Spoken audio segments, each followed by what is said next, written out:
early pa lang, some groups and lawmakers are now calling for transparency in the possibility of the revival of joint oil and gas talks with China. Sa part ng DOE, may progress na po ba itong initially, ay sabi ng Pangulo ay open siya, itong discussion, and was this discussed during your last meeting with the Chinese envoy?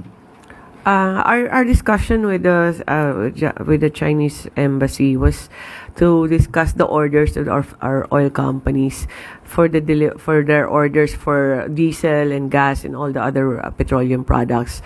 And they have assured us at that time, buti na lang naagahan natin kausapin sila kasi sabi nila walang ban po sa Pilipinas na orders. So the orders have been coming in.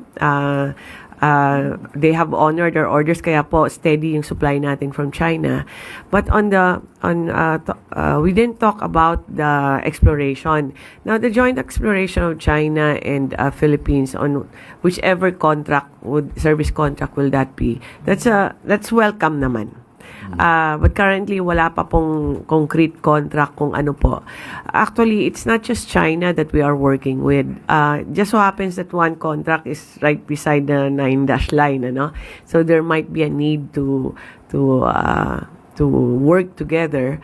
But we have si Presidente po nag-sign po siya ng panibagong kontrata, service contracts for exploration recently lang.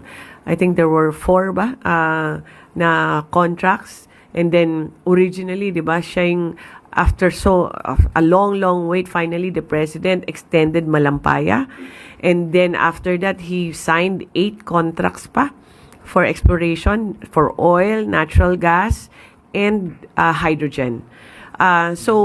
Nandyan na po yung mga kontrata na yan.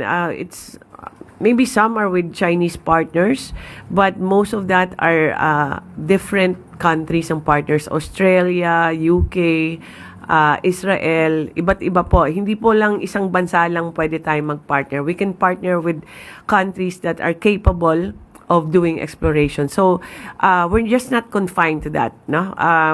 Meron po sila siguro sa mga between private companies in joint exploration, pero as of now po, hindi pa po nasasubmit kung ano po yung mga proposal nila.